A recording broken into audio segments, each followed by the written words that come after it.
"Are you hungry, sweetheart?" "Because I have something, and I wasn't very hungry anyway." That was not entirely true. Rowan Vela had been hungry since 6 in the morning. She'd worked a double shift the day before, missed dinner, and packed 2 peanut butter sandwiches that morning with the particular care of someone who knows exactly how far food has to stretch.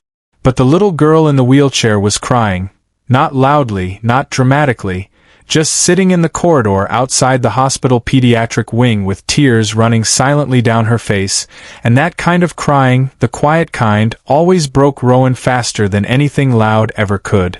The girl looked up. 4 years old, maybe. Brown eyes still wet. A small stuffed rabbit tucked under one arm, its ear bent from being held too tightly for too long. "I'm not supposed to take things from strangers," the girl said carefully. Rowan crouched down to her level, mop still in hand.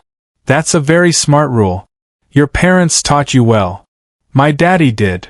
He sounds like a good daddy." Rowan smiled gently. "My name's Rowan. Now we're not strangers anymore. Just 2 people in a hallway." The girl considered this with the grave seriousness that only 4-year-olds can bring to a negotiation. Then, "I'm Clover." "That's a beautiful name," Rowan said. And she meant it entirely. She unwrapped one of the sandwiches and held it out. Clover took it with both hands, the rabbit still tucked under her elbow, and ate it slowly, the way children eat when they've been crying and the crying has used up most of their energy. Rowan sat on the floor beside the wheelchair, back against the wall, and kept her company without asking questions. Sometimes presence is the only answer that fit. Rowan Vela was 25 years old. She had been a janitor at Caldwell General Hospital for 14 months. Before that, she'd done housekeeping at a motel, and before that, she'd spent 2 years helping care for her grandmother in a 1-bedroom apartment in a neighborhood where the streetlights worked only half the time. She had never finished her nursing degree. The money had run out in her 2nd year, but she had kept the textbooks. They sat on her shelf at home, slightly warped from a leak that one winter, and she still read them sometimes on quiet evenings. She was not bitter about the life she had. But she was tired in a specific way, the tiredness of someone who works hard and is rarely seen doing it. Clover, it turned out, had been waiting for over an hour. Her father had an emergency call he'd stepped away to take. A nurse had checked on her twice. But the corridor was long and slightly cold, and Clover had dropped her juice cup and nobody had noticed, and eventually the smallness of all of it had simply overflowed. Rowan cleaned up the juice without being asked. Then she sat back down on the floor. "Is your rabbit's name a secret?" she asked. "Or can you tell me?" Clover looked at the rabbit. "Biscuit. Biscuit is an excellent name for a rabbit." For the first time, Clover smiled. His name was Everett Voss, 33 years old, CEO of a mid-size construction and development firm, the kind that built things with purpose, affordable housing projects, community centers, adaptive facilities. He had built his company with the same deliberate patience he brought to most things, and he had raised Clover alone since she was 18 months old, when her mother had left, not cruelly but conclusively, saying she hadn't been ready and perhaps never would be. Everett had reorganized his entire life around his daughter. He brought her to the hospital every 2 weeks for her physical therapy appointments, always stayed in the waiting area, always answered work calls in the corridor because the waiting room had poor signal. He was not a neglectful father. He was a father doing his absolute best inside the impossible arithmetic of being both a parent and a person. When he came back down the corridor and saw Clover, no longer crying, half a sandwich in her hand, talking to a young woman in a gray uniform sitting on the floor beside the wheelchair, something happened in his chest that he didn't immediately have a name for. He stood at the end of the hallway for a moment before walking forward. Just watching. Clover was laughing at something. Genuinely laughing, the way she did at home, not the careful small laugh she sometimes produced in public when she was trying to seem fine. "Daddy." Clover spotted him and raised the sandwich like evidence. "Rowan gave me her lunch." Everett looked at Rowan, who was already standing, straightening her uniform with the practiced efficiency of someone accustomed to making themselves smaller in front of certain people. "You didn't have to do that," he said. His voice was quiet, not dismissive, careful. "She was hungry," Rowan said simply. "It wasn't a difficult decision." He looked at her for a moment. Really looked the way people rarely do in hallways. Then he said, "Thank you." "Really?" Rowan nodded once, picked up her mop, and went back to work. He asked about her at the front desk the next visit. Casually, he thought, though the receptionist smiled in a way that suggested it wasn't as casual as he'd intended.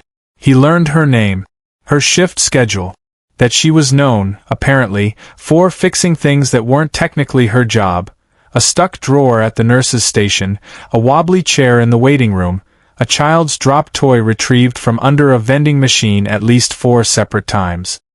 He came back the following week. Not for an appointment. Clover's next session wasn't for 12 days, with a small paper bag.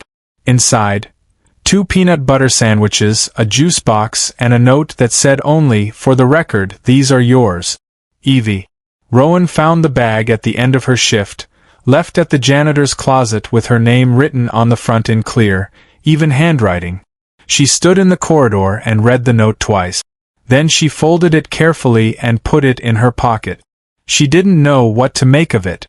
She decided to make nothing of it yet and simply feel the warmth of it, which was enough. What Rowan did not know, what she would only learn much later, was that Clover's physical therapy at Caldwell General was ending. The program she'd been enrolled in was closing its pediatric outreach component due to funding cut. Everett had known for 3 weeks.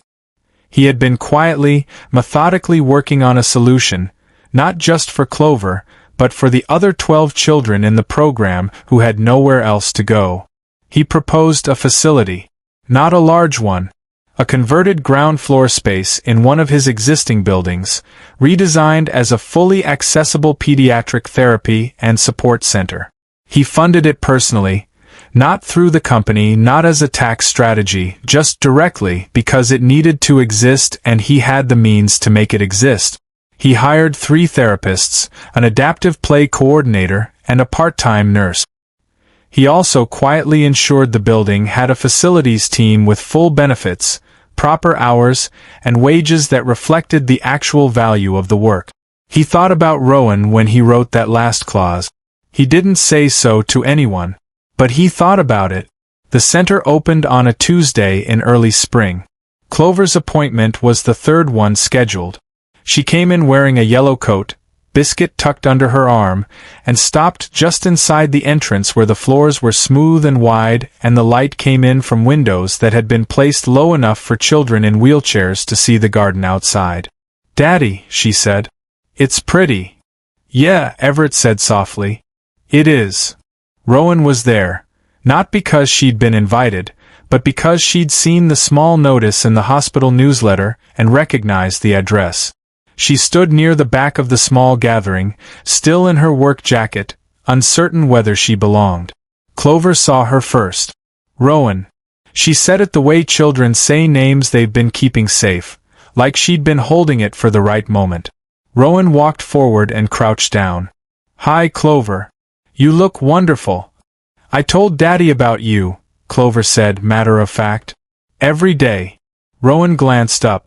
Everett was watching her with an expression she recognized now. It was the same one she'd seen in the hallway that first day, standing at the end of the corridor. The one she hadn't had a name for then either. "She really did," he said. "Every day." Rowan stood slowly. She looked around the room, the low windows, the wide floors, the careful thoughtfulness of every corner. Then she looked back at him. "You built this because of her?" "I built it because of all of them," he said honestly. "But she reminded me it needed to exist." A pause. Then, quietly, "You reminded me too. That Tuesday in the corridor." Rowan looked at him. "I just gave her a sandwich." "I know," Everett said. "That's exactly what I mean." She was offered a position at the center 6 weeks later. Facilities coordinator, full benefits, hours that left her evenings free. She accepted it on a Thursday afternoon, sitting in a chair that didn't wobble, in a building where the lights all worked. She brought her nursing textbooks out of the shelf that weekend and set them on the desk in her new office. Warped covers and all. She wasn't sure yet what she'd do with them. But for the first time in a long time, she thought there might be time to find out. She had given away her only sandwich to a crying child in a hallway. Not for recognition, not for reward, just because it was the right thing to do in that particular moment. And that single act of quiet, uncalculating kindness had set something in motion that neither of them could have planned. Kindness doesn't ask what it will get in return. It just opens its hands. And somehow, that's always been enough to begin. If this story touched your heart, please like, share, subscribe, and comment. Let's spread more stories of kindness and hope together.